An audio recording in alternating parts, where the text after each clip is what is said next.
Hello दोस्तों, चलिए start करते हैं। आज हमारा चलेगा डिवाइड चलेगा।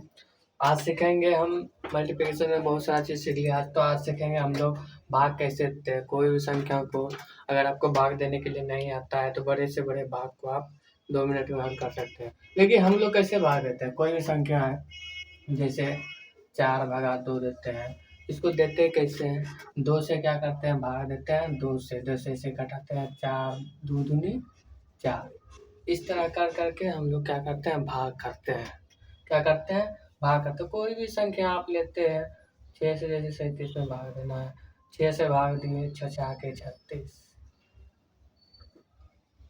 इसको क्या क्या बोलते हैं, भाजक बोलते हैं। क्या बोलते हैं, भाजक। इसको बोलते हैं इसको बोलते हैं भाजक। इसको भागफल। और नीचे जो बचता है उसको बोलते हैं शेषफल। इसको क्या बोलते हैं, भाज्य। इसको बोलते हैं भाजक। इसको क्या बोलते हैं, भागफल। और इसको क्या बोलते हैं, शेषफल। और इसको क्या बोलते हैं, इसको बोलते हैं भागफल और इसको क्या बोलते हैं, शेषफल। तो आप लोगों को समझ में आना चाहिए कि अगर आप लोगों को पता नहीं है तो किसको बोलते हैं, भाजक गुना भाग। इसका सूत्र होता है, आप अगर 9th में 10th में जाइएगा तो ये सवाल वहाँ पे आता है कि 10th क्लास में फर्स्ट चैप्टर में आप लोगों का रियल नंबर है, वास्तविक संख्या है। उसमें पूछता है यूक्लिड विभाजन एल्गोरिथ्म विधि द्वारा क्या करना है, मौसा निकालना है। जो भी है वो निकाला जाता है। तो ये जानना आपको जरूरी है। किसको बोला जाता है भाज्य, किसको बोला जाता है भाजक, किसको बोला जाता है भागफल, किसको बोला जाता है शेषफल। तो याद रखिएगा।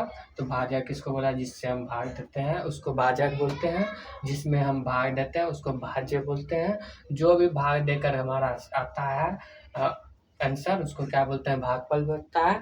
जो नीचे में बच जाता है उसको बोलते हैं शेषफल। इस चीज़ों को आप लोग ध्यान में रखिएगा। चलिए हम दूसरे की ओर चलते हैं। तो ये सारा चीज़ जानकारी रखना बहुत जरूरी था। भाजक, भागफल और शेषफल, ये सब चीज़ जरूरी था जानकारी। तो चलिए, अगर देखिए 4 में अगर 2 से भाग दिया जाता है तो क्या करते हैं, 2 दूना 4 आने की गुना क्या किए, 2 का गुना कर दिए।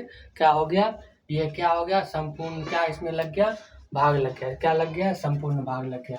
1 मिनट पहले भाग बताने से पहले आप लोगों को थोड़ा सा कुछ बता देते हैं। जैसे आप लोगों को अगर संख्या नंबर नहीं पता है नंबर के बारे में तो उसको पहले बताते हैं। जैसे प्राकृतिक संख्या क्या है, प्राकृत संख्या क्या है, ये जानकारी रखना आप लोगों को जरूरी है। बहुत सारे बच्चों को ये चीज़ पता नहीं, आगे में डिवीजन के बाद ये सब चलेगा। तो मैंने कल वाला वीडियो में बताया था कि ये बताऊंगा, पहले ही बताते हैं। चलिए, गिनती की संख्या को क्या बोलते हैं, प्रकृति की संख्या। गिनती की संख्या को प्राकृतिक संख्या बोलते हैं, संख्या कहते हैं। एग्जाम्पल ले लेते हैं, 1 2 3 4 5 6 etc। बहुत सारा चीज़, जितनी भी गिनती की संख्या वो सब क्या कहलाते हैं, प्राकृतिक संख्या। दूसरा लिखिए पूर्ण संख्या। पूर्ण संख्या क्या है, देखिए गिनती की संख्या में अगर शून्य को शामिल कर लिया जाता है तो उसी को क्या बोला जाता है, पूर्ण संख्या। तो लिखिए आंसर में, गिनती की संख्या में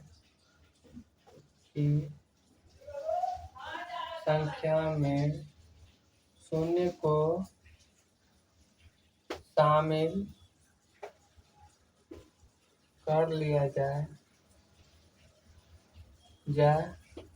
तो वह क्या कहलाती है, वह पूर्ण संख्या कहलाती है।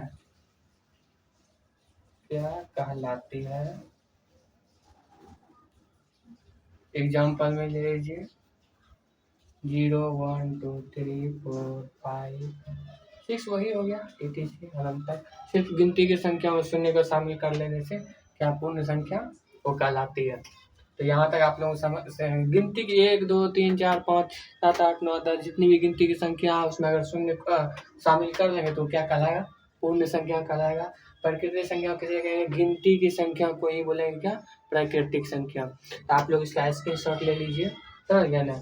हम आगे लिखाएंगे, अभी सम संख्या लिखाएंगे, भाज्य संख्या लिखाएंगे, ये सारी चीज़ें हम बताएंगे आप लोगों को, ठीक है? इसका स्क्रीनशॉट लेना चाहते हैं तो ले लीजिए, हम आठ रहे हैं।